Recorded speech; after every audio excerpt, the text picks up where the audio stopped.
She's too unstable to sign anything. My mother said it about me in a transplant waiting room 3 feet from the surgeon. The thing she didn't mention while she handed my brother the clipboard with the medical decision forms was whose kidney was about to come out. Mine. I was the living donor. I had passed every evaluation, driven my father to every appointment for a year, and matched on the first cross. And my parents had just decided that the brother who'd skipped all of it would control every decision about the surgery, over the body of the person actually being cut open. I didn't argue. I folded my hands in my lap and watched my mother smile at the surgeon like she'd settled something reasonable. 6 weeks later, the only signature that would matter in that room was the one she was busy taking away from me. And the woman with the clipboard had already started counting. I'm Winter, 34, a palliative care social worker, which means I have spent a decade sitting with families on the worst day of their lives and watching who reaches for the pen. So I knew, before anyone in my own family did, exactly how this was going to go. Let me take you back to the morning it started, a year before that waiting room, when my father's nephrologist said the word transplant, and my mother turned to look, not at him, but at me. We were in an exam room at Mercy West, the one with the blood pressure cuff that always read high, and the poster of a cross-sectioned kidney taped crooked on the wall. My father, Glenn, sat on the table in his good cardigan, the gray one he wore to appointments because he thought it made him look like a man who took things seriously. He was 66. His kidneys were at 14% and falling, and the nephrologist, Dr. Asante, said it plainly: dialysis within the year, or a transplant if a living donor came forward. My mother, Marlene, did the math out loud before the doctor finished. Winter doesn't have anyone depending on her, she said. She's between things right now. Between things. That was how my mother described my divorce. 8 months earlier, I'd left a marriage that had quietly hollowed me out. And instead of asking how I was, my mother had decided my single life was a kind of availability, a resource the family hadn't allocated yet. She said it to the doctor like she was offering up a spare room. I should tell you who else was in that room because it matters. My brother Trevor was not. Trevor was 31, lived 12 minutes away with his wife, Renee. Trevor managed a tire and auto franchise and described himself in our family as the responsible one, a title he held the way some men hold a parking spot they didn't pay for. He hadn't come to the appointment. He never came to appointments. He'd texted my mother a thumbs-up emoji that morning and called it support. I'll get tested, I said. That was it. That was the whole decision, made in 4 words on a Tuesday. I didn't say it to be a hero. I said it because my father was 66 and scared, and I was the kind of person who reaches for the pen. I have always been that person. It is, I would learn over the next year, the easiest kind of person in the world to take from. Dr. Asante explained what donor evaluation meant: blood typing, tissue crossmatch, a kidney function scan, a CT angiogram, a cardiac workup, a full metabolic panel, and, she stressed this, a separate psychological and social evaluation, run by people who were not allowed to talk to my father's medical team, whose only job was to make sure I wasn't being pressured into giving up an organ. My mother laughed at that part. Pressured, she said. Who'd pressure her? She's got nothing else going on. I want to correct the record on the year my mother liked to call my breakdown, because it matters to everything that comes after. My marriage ended because my husband had been having an affair for 2 years, and I'd been the last to know, and when it came apart, I did what a responsible person does. I got a lawyer, I got a therapist, I went on a low dose of medication for 8 months to get through the worst of it, and I kept going to work the entire time, sitting with dying strangers and their families and holding them steady while my own life burned. I never missed a shift. I never made a scene. I handled the worst year of my life the way you'd want anyone you loved to handle theirs, with help, with dignity, with both feet on the ground. My mother watched me do all of that and concluded I was fragile. Because the alternative, concluding I was strong, would have required her to revise a story she'd been telling since I was 8, and my mother does not revise. She edits in one direction only. Strength in me, she reads as coldness. Competence, she reads as not needing her. The healthier I get, the more unstable she has to call me, because a daughter who's fine is a daughter she can't manage, and managing me is the only relationship she knows how to have. That's not a metaphor. That's the engine of the whole thing. Hold on to it. I watched my father not say anything. He examined the crooked kidney poster like it had become very interesting.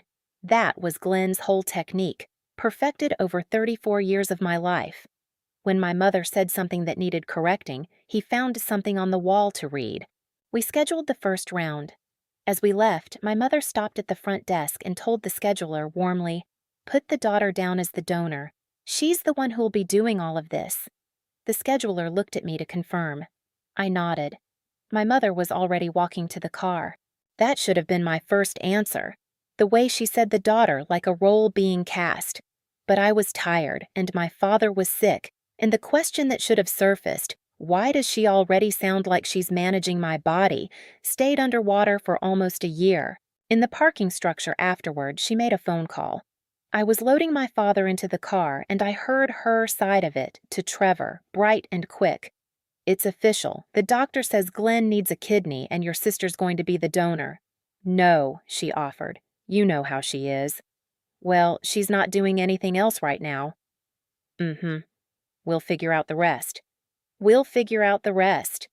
2 minutes after I'd agreed to give my father an organ, my mother was already on the phone with my brother, sorting out which of them would figure out the rest. The rest being everything except the part where I lay on a table and bled. I told myself I was reading into it. I'm a social worker. I told myself I'd been trained to hear positioning where there was just a worried wife making a call. I buckled my father in and got in the car and drove us home and let it go. But I want to be honest with you about something, because you've trusted me with your time. Part of me heard it perfectly. Part of me knew, in that parking structure, exactly what was being arranged and exactly who it was being arranged against. And I let it go anyway. Not because I was fooled, but because I wanted so badly for this to be the year it would finally be different. The year my showing up would be enough. The year someone said capable. I let the warning go under because believing the warning meant believing that giving my father a kidney would change nothing about how my family saw me, and I wasn't ready to know that yet. I'd find out in a waiting room. We always do. I want to be honest about the wound here because the kidney is not really the story.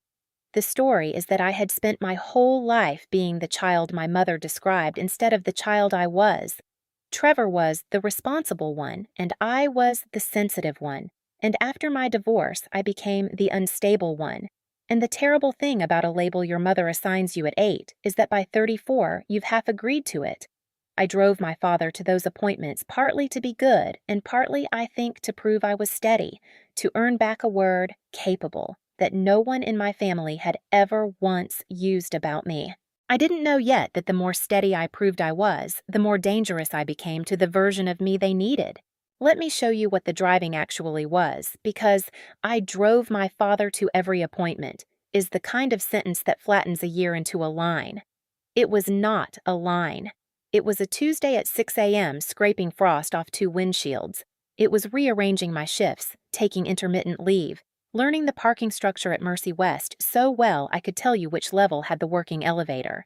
It was my father going quiet in the passenger seat on the bad days, the days his numbers were worse, and me filling the silence with nothing in particular so he wouldn't have to be alone in his fear. It was sitting in waiting rooms with cold coffee, reading his lab values upside down off the nurse's screen because I'd learned to, holding the little plastic cup while he gave his sample, walking him to the car when the appointments left him wrung out. There was one appointment Trevor was supposed to come to, the donor-recipient meeting where the surgical timeline got finalized, the one appointment where his presence would have actually mattered. He said he'd be there. He texted at the last minute that the franchise had a thing. My mother covered for him to the team. "He's just so busy, he works so hard." I sat in that meeting representing both halves of my own surgery, the donor and the only family member who showed, while the responsible one had a thing. Nobody on the medical side said a word about it. They didn't have to. Joan looked up from her binder, found my eyes across the table, and gave me the smallest nod. The nod of a person noting, for the record, exactly who was in the chair and who wasn't. I didn't understand yet how much that quiet accounting would come to matter. I just felt, for 1 second, seen. It was, in other words, the exact thing my family did not see, because they were never there to see it. You cannot witness what you don't attend. My mother's whole picture of my year was assembled from my reports of it, and she'd decided early what those reports meant. Not devotion, idleness. A daughter with nothing better to do, conveniently available.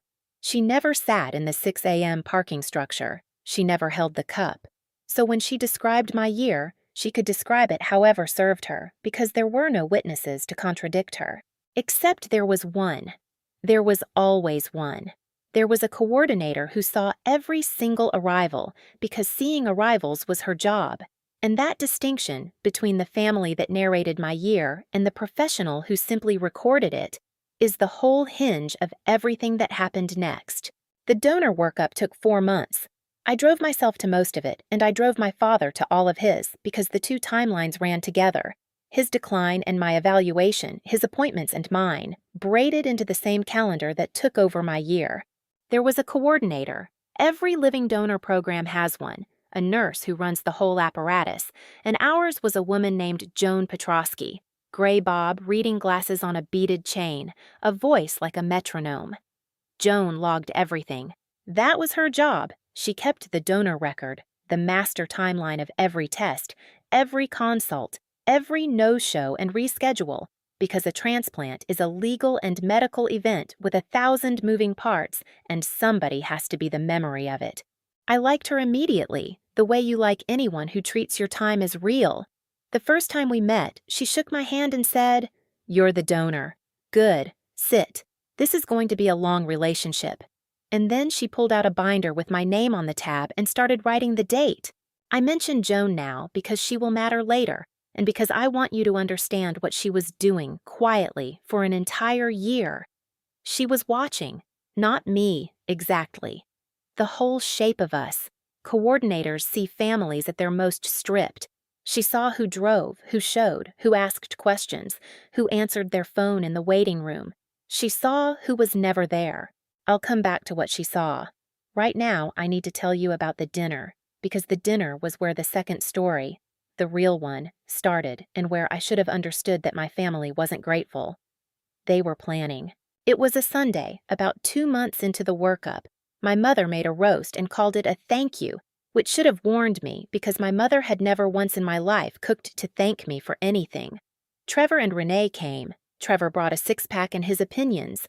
Halfway through dinner, my mother set down her fork and said in the bright voice she used for announcements, "We've been talking, and we think Trevor should handle the medical end of things." I assumed I'd misheard. The medical end of what? Your father's surgery, the decisions, power of attorney, all that. She said it like she was assigning who'd bring the rolls. Trevor's got a good head for it. He's not going to get emotional. I looked at my father. My father looked at the salt. "Mom," I said carefully, "I'm the donor. I'm the one having surgery too." "You're having a procedure," she corrected. A procedure. As if they were taking a mole off. "Your father's the patient, and you've had a hard year, sweetheart. We don't want to put more on you." There it was. The kindness-shaped knife she'd been carrying my whole life. "We don't want to put more on you." Translated, "We don't trust you to hold anything." She'd reframed the fact that I was literally giving up an organ into evidence that I was the fragile one who needed protecting from paperwork. Trevor cracked his beer. "It's just signing stuff, Win. I got it. You focus on, recovering." I want to tell you I stood up and said something devastating. I didn't. I'm a palliative social worker. I've watched too many families detonate at the worst possible moment to ever be the one who lights it. I said, "Let's talk about it when we're closer to surgery." Calm, professional. The voice I use on the worst day of strangers' lives. My mother smiled like she'd won, which she had for now. And under the table, I felt the old cold thing settle in.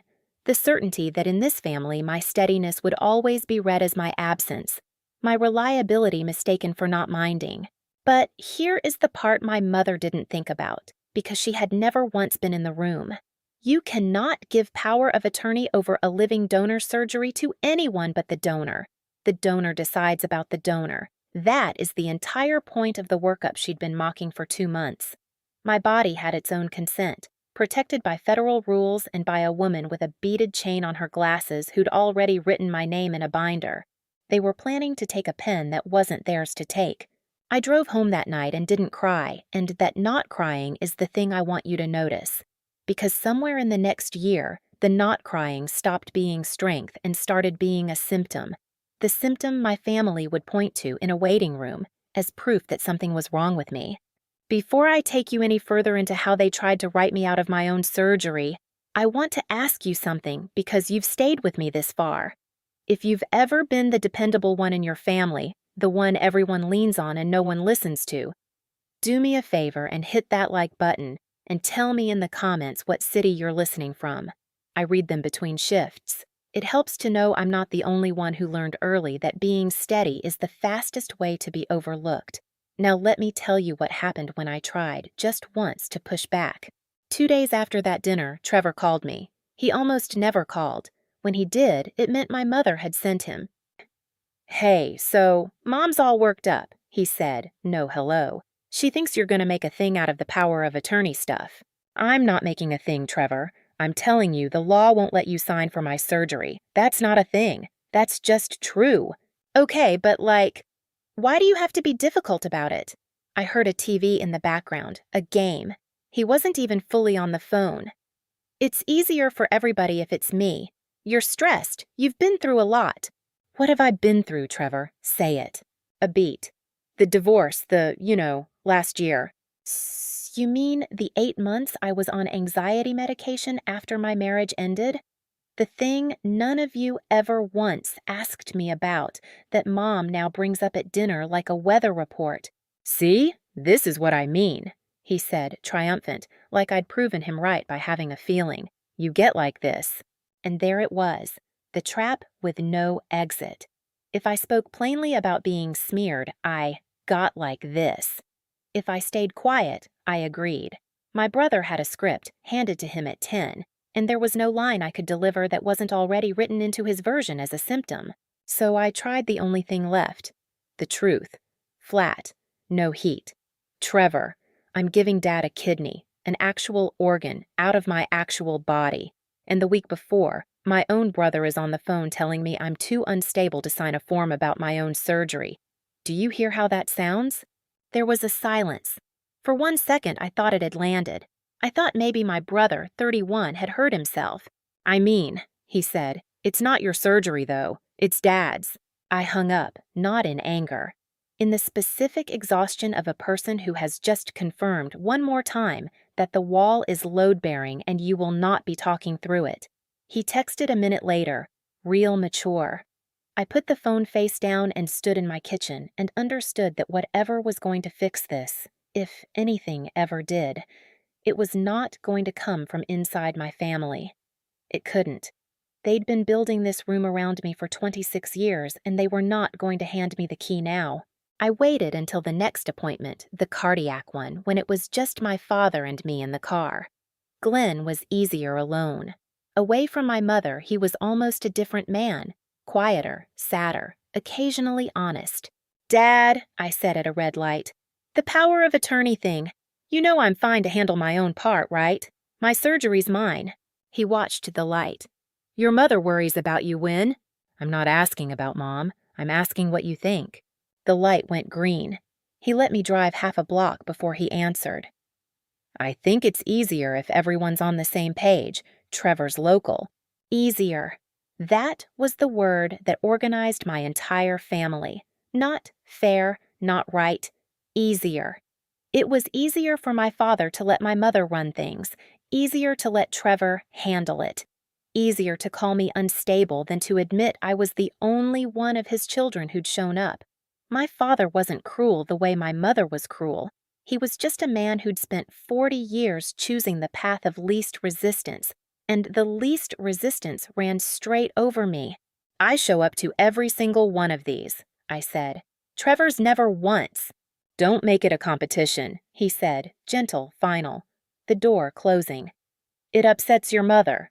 So I drove him to his cardiac consult and sat in the waiting room while they checked whether his heart was strong enough to receive the kidney I was strong enough to give. and I understood that in my family the math would never be allowed to mean what it meant. The weeks after that ran on 2 clocks at once, and I want you to feel them both, because that's where the real tension lived. On 1 clock, my own body was being prepared to be opened. I had the CT angiogram, lying in the white tube while a tech mapped the blood vessels of the kidney I was about to lose, the dye flushing warm through my arm. I had the GFR test, the slow afternoon of measured kidney function, a needle and a timer. I had a surgical consult where a resident drew, on a paper towel, exactly where the incisions would go on my abdomen and how they'd take the left kidney out, and I sat there and nodded and asked good questions because I'm the kind of person who asks good questions. On the other clock, my family was preparing too, not for the surgery, for the after. Aunt Carol called twice more. Trevor had been to the bank again. My mother had started saying we to mean herself and Trevor and Renee, a we that did not include me even as my we, my body, was the thing making the whole event possible. The 2 clocks never touched. I would come home from a day of being measured for sacrifice and find a group text I wasn't on, screenshotted to me by Carol, where my mother was coordinating who'd be there for Glenn. A list of names that did not contain the donors. There was a night in that stretch I almost called the whole thing off. Not the surgery. I never once considered taking the kidney back from my father. I almost called off being there. I sat with my phone and a draft text to Joan that said, maybe it's easier if I just show up, sign, and stay out of the family stuff. Easier. There was that word again, the family word, trying to get into my mouth. I deleted it. I'd watched my father let easier run his whole life, straight over me, and I was not going to hand my own day to it. I'd give the kidney and keep my place in the room. Both. That was the line I drew in the dark, and it was the first real boundary I'd ever set against my mother, and I set it alone, to a phone I didn't send. I never let it show in the consults. That's the part I'm almost proud of and almost ashamed of. The surgical team thought I was the calmest donor they'd had in a year. "You're so steady," the resident said, drawing his incision lines, and I thanked him, and I did not tell him that steady was the word that was about to cost me my standing in my own family, the trait they'd recast as a flaw the moment it became inconvenient. I just held still for the markers and went home to the group text I wasn't on. There was one moment in those weeks I keep. My father, in the car after a lab draw, out of nowhere. "Does it hurt? What they're doing to you?" It was the first time he'd asked. "Not yet," I said. "It will after. That's normal." He looked out the window for a while. "Your mother says you volunteered for this because you don't have anything else going on." A pause. "That's not why, is it?" "No, Dad, that's not why." "No," he agreed quietly to the window. "I didn't think so." And then he didn't say anything else, and I didn't push, because a man choosing the path of least resistance will sometimes step off it for exactly one sentence, and you learn to take the sentence. It would be a year before he said more, but I drove the rest of the way home, knowing that somewhere under all that wall reading, my father knew the math too. He just wasn't ready to say it where my mother could hear. Joan was there that day. She came out to update us on scheduling and found me alone in the waiting room. My father was still inside. She sat down beside me, beaded chain swinging, and didn't say anything for a second. "You drive him to all of these," she said. It wasn't a question. She'd been keeping the record. She knew. "He's my dad." She nodded slowly, looking at her binder. "I've coordinated a lot of these," she said. "You'd be surprised how often the donor is the one nobody's thanking." She wrote something. "I notice things. It's the job." Then she capped her pen and looked at me over the reading glasses. "If anything ever feels off to you about your part of this, the consent, the decisions, any of it, you come to me first. Not your family. Me. The donor's mine to protect. That's not a courtesy. It's the rule." I told her thank you and didn't really hear it. I was 34 and exhausted, and I'd spent my whole life being told my instincts were too much. I didn't yet know that Joan had just handed me the one thing my family couldn't take, and that she meant to be standing in the room when they tried. What I did hear that same week was the thing that finally told me why Trevor wanted the pen. It came out sideways, the way the real reasons always do in my family. I'd stopped by my parents' house to drop off my father's pre-op instructions, and Trevor was at the kitchen table with a manila folder and a highlighter. He covered it when I walked in. People who have nothing to hide don't cover folders. "Bank stuff," he said, "for Dad." "What bank stuff?" "It's handled."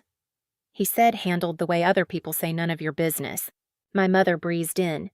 "Trevor's helping your father with the house," she said, proud. "He's so good with the paperwork." I let it go in the room. I did not let it go in my head because I am a palliative social worker, and the one thing my job has taught me is that when a family member starts collecting authority right before a surgery, they're not protecting the patient. They're positioning for after. So I called the one person who'd talk to me straight. My Aunt Carol, my father's younger sister, 61, a retired county clerk who'd spent her career watching families do exactly this to each other over kitchen tables. Aunt Carol was the only relative who'd ever called me capable once at my divorce, in a sentence I'd held onto for 8 months like a coin. "Oh, honey," she said when I told her about the folder. "They took a line of credit out on that house 2 years ago. Glenn told me at Thanksgiving, half in the bag. 40-some thousand. And now Trevor's the one with the highlighter." She was quiet a second. "You watch. The medical decisions aren't the prize. They're the door. Whoever's standing at the doctor's elbow when your father's groggy and grateful is the one who gets to walk him to a lawyer about that house. You think your brother wants to sign a consent form? He wants to be the responsible one in the room when the will comes up." I sat in my car after that call for a long time. Because it reframed everything. My mother wasn't only protecting her favorite child's feelings.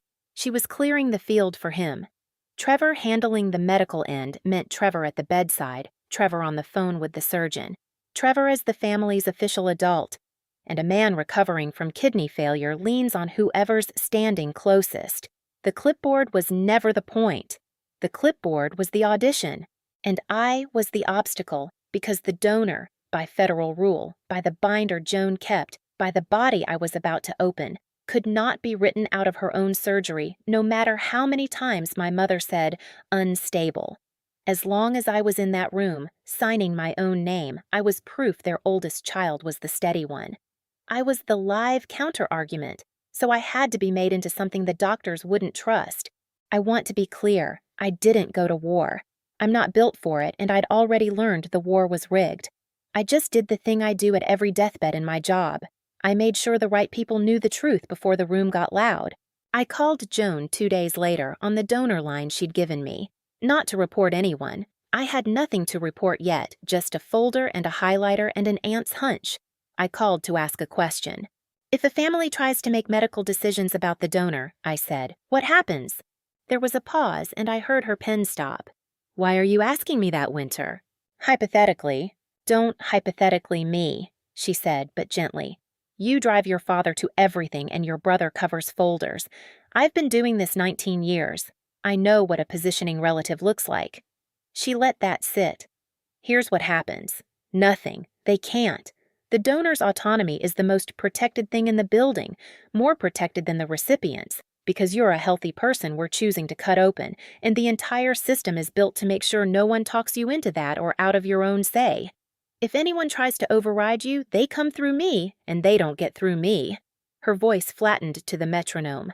"But I need you to do one thing. The day of surgery, when it counts. Don't disappear into being agreeable. I've watched you for a year. You go quiet to keep the peace. On that day, I need you in the room as yourself, even if all you do is sit there and let me work. Can you do that?" "I can sit there," I said. "That's all I'm asking. You sit there. I'll handle the rest." A small dry sound that might have been a laugh. "That's literally my job title. Coordinator. I coordinate. Let me." That was the ally I didn't know I had. Not a relative, not a friend. A woman with a beaded chain who'd decided, somewhere in 14 months of watching me arrive alone, that the donor she was assigned to protect was going to be protected whether her family liked it or not. I should tell you where the word came from. Unstable. Because it didn't start with the divorce, even though that's where my mother liked to date it. I was 8. I'd come home from a friend's house crying because her mother had hugged her in the doorway, and mine never did that, and I said so. out loud, the way 8-year-olds say the true thing once before they learn not to. My mother told the neighbor, laughing, "Winter's my sensitive one. She feels everything. We have to be careful with her." Sensitive. That was the first draft. Over the years, it got revised. Sensitive became dramatic. Dramatic became fragile. Fragile became the year my marriage ended. Unstable.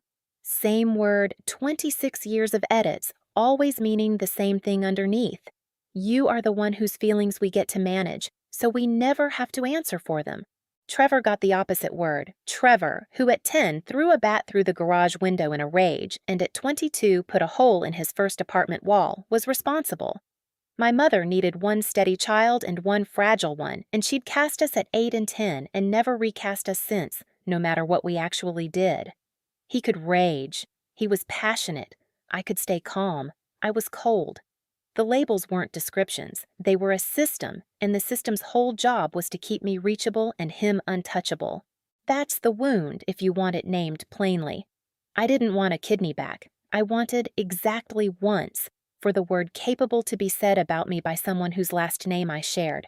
I'd given up expecting it. I just hadn't given up wanting it, and you can carry an old want a long way before you notice it's still bleeding.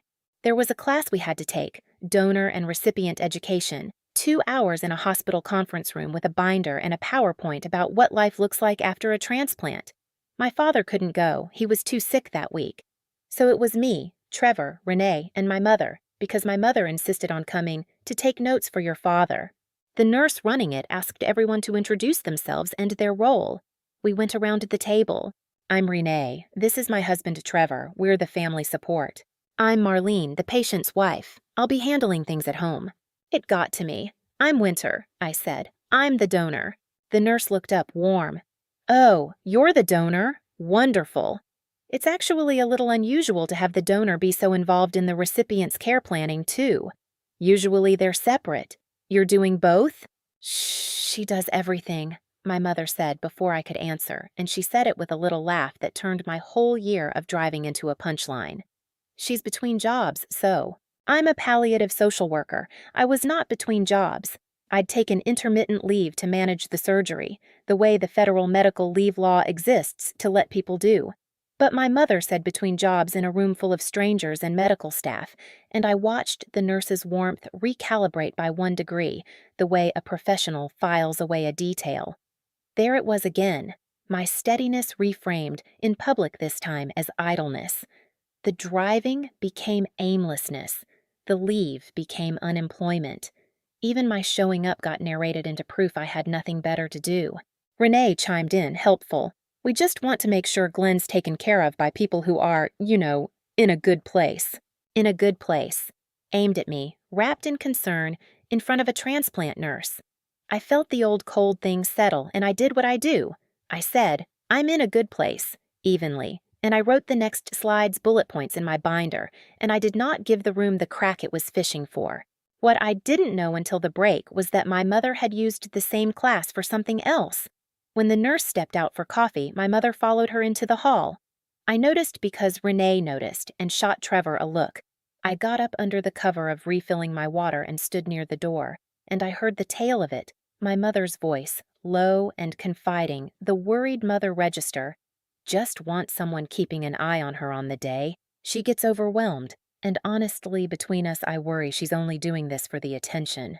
For the attention, about a woman volunteering to have an organ removed. I went back to my seat before she saw me. I didn't confront her.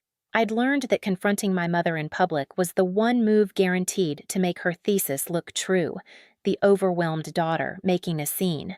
So I sat down and drank my water and let the cold thing in my chest harden into something almost useful, a clear, quiet certainty that my mother would say anything, to anyone, in any building, to make sure that on the day it counted, I was the one nobody believed. She'd been laying that groundwork for months, the voicemail to Dr. Voss, the between jobs to the class nurse, the for the attention in the hallway, each one small, each one deniable, each one a worried mother's concern, and all of them pointing the same direction, like iron filings around a magnet, Toward a morning when she'd stand up in a waiting room and the staff would already half believe her because she'd been seeding the chart in the hallway for half a year. It almost worked. That's what I need you to understand before the end. It very, very nearly worked. The only thing my mother hadn't counted on was a woman who'd been keeping a different record entirely, not the one of my supposed fragility, but the plain one, the arrivals logged one, the who actually showed up one.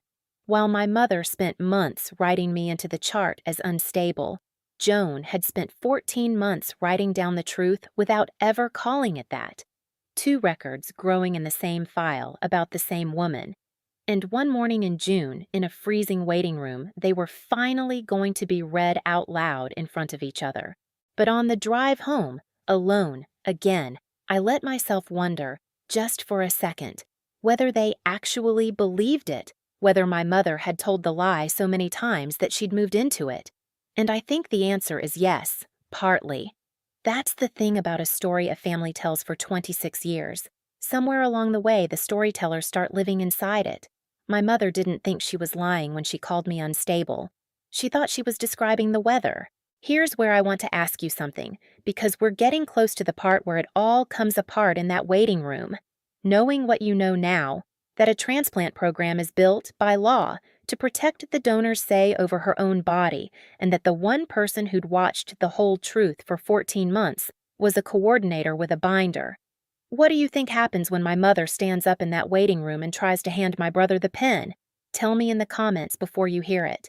I'm curious whether you see it coming the way I, somehow, still didn't. Then stay with me, because the room did something I will spend the rest of my life being grateful for.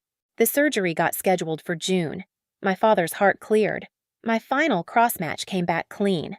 I was a 4 of 6 match, which Joan told me was better than most siblings get, and which my mother received the way she received all good news about me, as if it were slightly suspicious. There was a moment, getting the match results, that I want you to have. Joan called me herself to tell me. She didn't have to. The program usually sends it through the portal, but she called. 4 of 6, she said. Winter, that's a strong match, stronger than a lot of full siblings manage. Your father's body is going to take this kidney like it grew there. A pause. I thought you'd want to hear it from a person. I sat down on my stairs. Thank you, I said, and my voice did something it hadn't done in a year. It cracked, just slightly, on the second word. Joan heard it. Of course she did. You okay? It's just, I steadied. Nobody's said anything to me like that in a while. Like it's a good thing I did. There was a silence on the line, and then Joan said something I've turned over 100 times since. I know, I see it. The donor's almost always the one nobody's celebrating. Everyone's so focused on the patient, they forget there's a healthy person choosing to be hurt for them. I make a point of celebrating mine. Somebody has to. Then, dry, back to the metronome. Now eat some iron-rich food. Your hemoglobin was borderline last draw, and I'm not rescheduling your surgery because you skipped breakfast for a month. I laughed. It startled me, the laugh. I hadn't done much of it that year. That was the thing about Joan that my family could never have understood, because they didn't have it in them. She gave me, in a 2-minute phone call, more of what I'd been starving for than my mother had managed in 34 years. Not flattery, just accuracy. Just a person who'd watched what I did and named it correctly. It cost her nothing, and it rebuilt something in me, and it's why, when the room finally went silent, I trusted her to speak when I couldn't.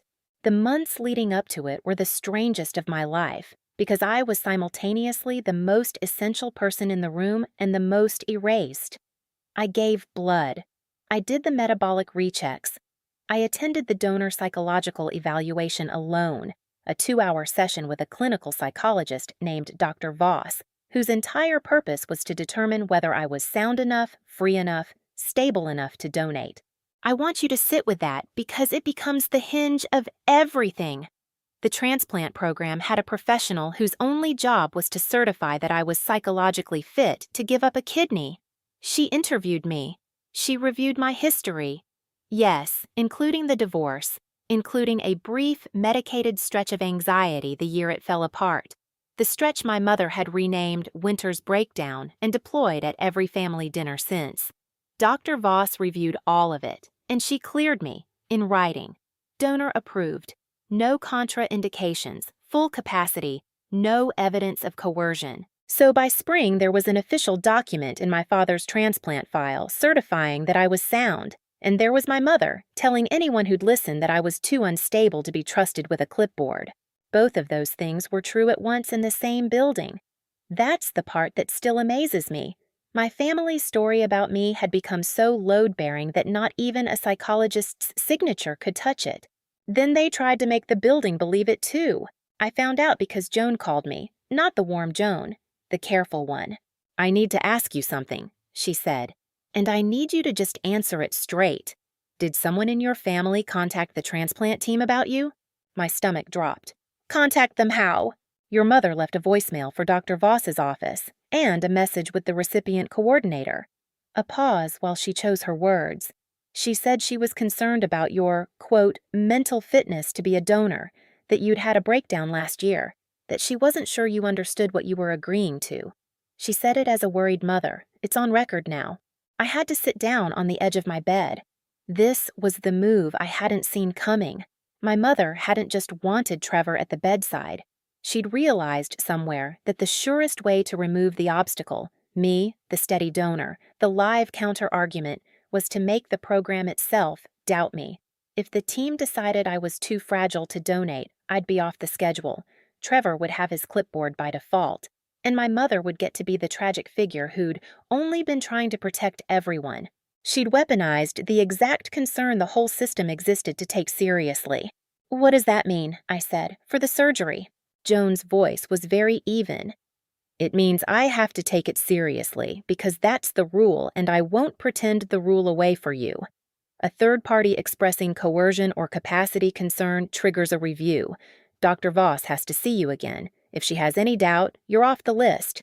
That was the false floor, the trapdoor I didn't know was under me. For a year, I'd told myself the program was the one place my family's story couldn't reach. The binder, the psychologist's signature, the federal rule. And my mother had simply picked up the phone and dropped her thesis straight into the chart where it was now an official concern with my name on it. For about 3 days, I believed she might actually win. Not the argument, the whole thing.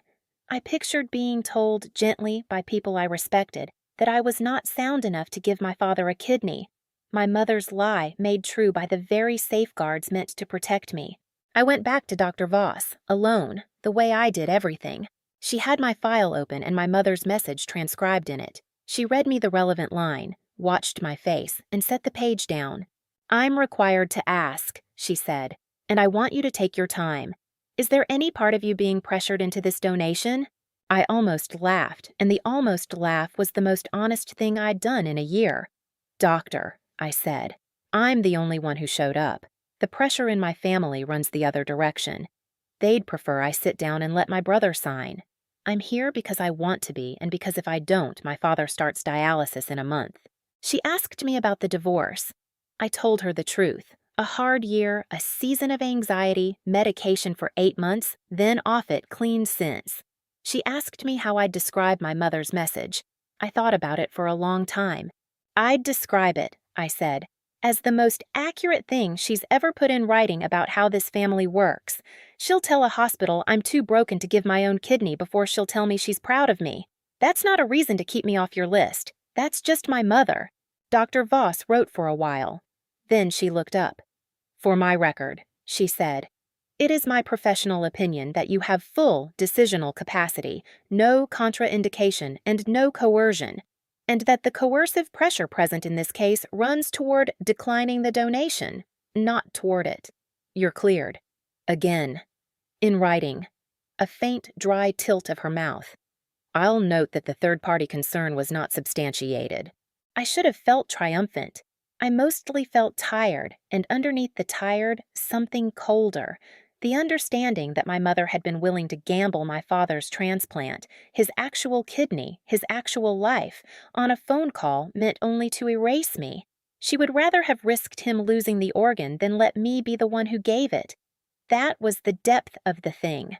The cruelty had a logic, and the logic was, Better Glenn suffers than winter is proven steady.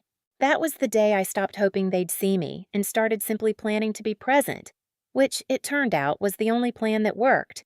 The Tuesday before surgery, my mother called a family meeting at her kitchen table to go over roles. Trevor came in a polo shirt with his franchise's logo on it. Renee took notes on her phone. My mother had an actual printed agenda. Trevor, she read, medical decisions and communication with the doctors.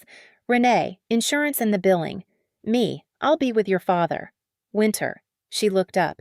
You just rest before your procedure and let us handle the rest. I'm the donor, I said. I'd said it so many times by then, it had stopped sounding like words. Mom, the decisions about my surgery are legally mine. They have to be. That's how donation works. Trevor leaned back. See, this is what she does, he said to the table, not to me. She's got to be the center of it. He shook his head, almost pitying. It's not about you, Win. It's Dad's transplant. It's my kidney. Okay, my mother said, in the voice you use to end a child's tantrum. Okay, we're not doing this. You see why we worry? She looked around the table, gathering witnesses. She's not stable enough to even talk about this calmly. And the thing is, I was calm. I had been calm the entire time. My calm was the evidence. In my family, if I argued, I was hysterical, and if I stayed quiet, I was agreeing, and if I stayed calm while disagreeing, I was cold, unstable, off. There was no register of human behavior available to me that my mother couldn't read as proof of her thesis. I left the meeting having said maybe 40 words, and on the drive home, I realized I'd lost. Not the argument didn't exist. I'd lost the right to be a sane person in my own family. That was my lowest point, and it came before the waiting room, the way the lowest point always does. I sat in my car in my mother's driveway and let myself believe, for 10 minutes, that they were right, that maybe I was the unstable one, that maybe a person who'd let her family talk about her this way for 34 years and kept showing up with a kidney really was the broken one. Then I thought of Joan saying, "You come to me first," and Dr. Voss's signature, and I started the car. I didn't have a plan. I want to be clear about that, because this isn't a story where I outsmarted anyone. I just decided to show up to my own surgery as a whole person and let the room sort it out. I didn't know the room was about to sort it out for me. The night before surgery, my mother called me at 9. I almost didn't pick up. "I just want everything to go smoothly tomorrow," she said. "For your father, so I need you to not make this about you." I sat in the dark of my apartment, my pre-op fasting already started, a glass of water I wasn't allowed to drink sitting full on the counter. "I'm not going to make it about anything, Mom. I'm going to give Dad a kidney." "Good, and you'll let Trevor handle the doctors." "Mom." Winter. Her voice dropped into the soft register, the one that meant the knife was coming. "I love you. You know I love you. But you're not. You've never been good under pressure. And tomorrow's going to be a lot of pressure. I'm trying to protect you. Let the people who can handle it handle it. And I want to tell you the strangest thing about that call. For most of my life, that voice would have worked. The soft register, the I love you, the I'm trying to protect you. That combination had ended every disagreement I'd ever had with her because it made my self-defense feel like cruelty to a worried mother. It was the most effective weapon she owned, and she'd used it on me 1,000 times. But I was 34, and I'd spent a year watching her, and that night it just sounded like what it was. A woman trying one more time to talk me out of my own body the night before I gave a piece of it away. "Okay, Mom," I said, not agreeing, just ending it. "I'll see you in the morning." I didn't sleep much. I lay awake doing the thing I do for strangers at 3 a.m. in the hospital. I walked myself through the next day, room by room, so it couldn't surprise me. I pictured the waiting area. I pictured my mother's hand going out for the clipboard. I pictured myself going quiet, agreeable, gone, the way I always did, and I made myself a small, flat promise in the dark. Tomorrow, whatever happens, I will not leave the room inside my own head. I will sit there as myself, even if I don't say a word. Joan had asked me for exactly that, and it was the only thing I had to give besides the kidney. I didn't know it would be enough. I didn't know I wouldn't have to do anything at all, except stay. Surgery was scheduled for a Thursday morning in June at Mercy West's transplant center. Donor and recipient go in nearly together. My father's surgery would begin once my kidney was out and on the table. We were all to arrive at 5:30 a.m. for pre-op. The waiting room at that hour is a specific kind of place. Fluorescent, too cold, vending machine humming, a television bolted high in the corner playing a morning show no one watches. I've sat in 100 of them with strangers' families. I had never sat in one as the body on the schedule. My father was already gowned and in pre-op when the rest of us gathered. My mother, Trevor, Renee, and me in the donor and family waiting area. I was in my own gown under a robe, IV port already in my hand because I'd checked in at 5 for donor prep. I was, in the most literal sense, the most prepared person there. I'd been NPO since midnight. I'd signed my own consent at the donor desk an hour earlier. The surgery could not happen without what I'd already given. Joan was working. She moved through the waiting area with her clipboard, checking in families, her beaded chain catching the bad light.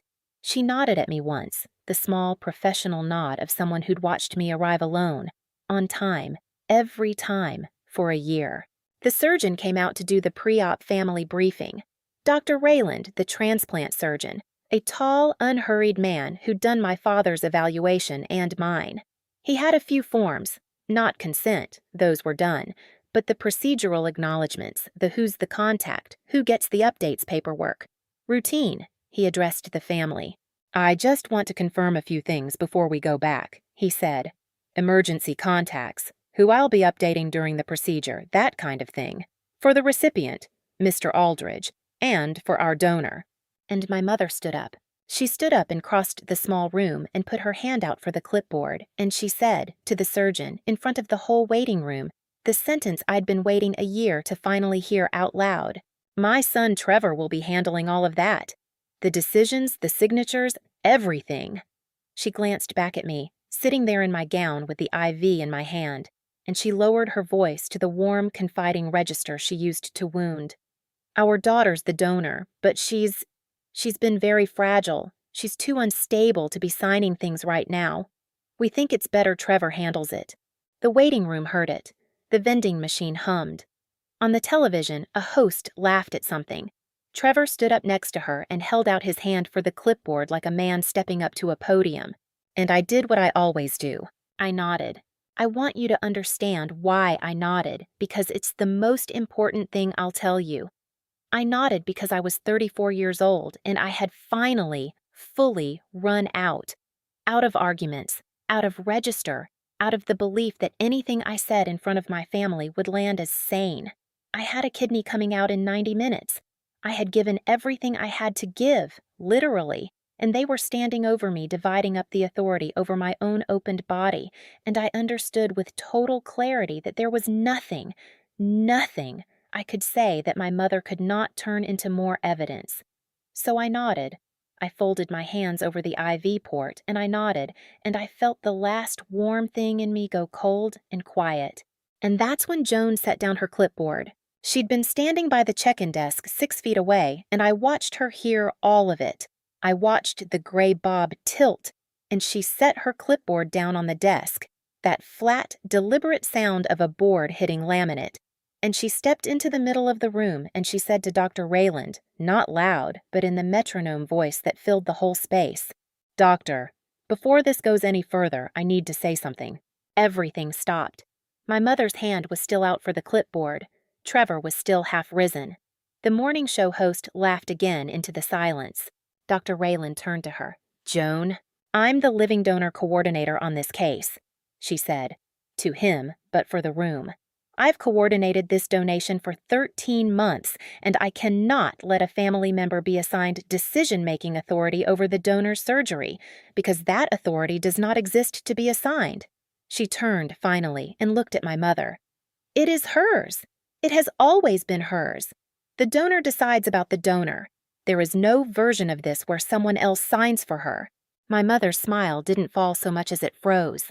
She's not in a state to— I'd like to address that, Joan said, and now there was steel under the metronome. Because I've heard it twice now, and I've kept the record on this case from the first cross-match. She didn't open a file. She didn't pull a document. She just stood in the middle of a freezing waiting room and told the truth she'd been collecting with her own eyes for over a year. "Mrs. Aldridge, I have watched your daughter drive your husband to every single appointment of this evaluation, 14 months of them. I have her arrivals logged because I log everyone's. Do you know how many of those appointments your son attended?" The room waited. "None," Joan said. "Not one. Your daughter passed a 4-month medical workup.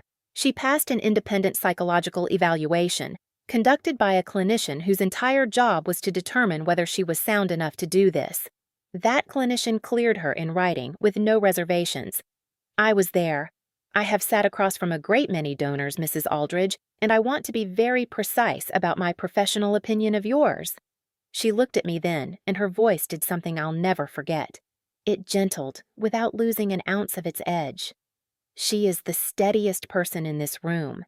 She's the only one who showed up. Nobody moved. I had stopped breathing somewhere around 14 months. Trevor recovered first because Trevor always recovered first. Okay, but legally somebody's gotta—" "Legally," Joan said, turning the full metronome on him. "The donor signs for the donor. That's not my opinion. That's federal organ procurement policy and it's hospital protocol, and if I let you sign a single form pertaining to her surgery, I'd be the one losing my license." She picked her clipboard back up off the desk, calm as anything. "So, there's nothing here for you to handle, Mr. Aldridge. It's already handled, by her." I watched it land on Trevor. The realization that the role he'd shown up to perform did not exist, had never existed, that there was no podium, that he'd put his hand out in a waiting room for a clipboard nobody could give him. He looked at my mother. My mother looked at the surgeon. The surgeon looked, for the first time, directly at me.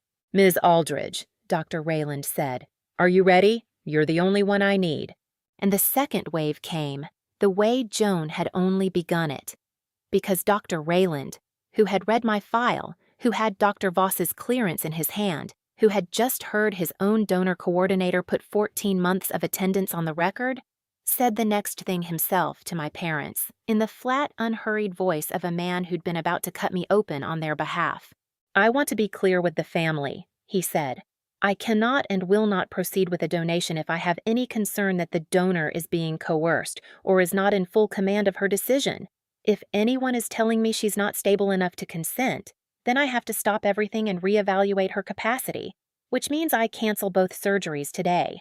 Your husband doesn't get his kidney this morning." He let that sit. "So I'm going to ask once, is this woman unstable, or is she your donor?" The silence after that was the loudest thing I have ever heard.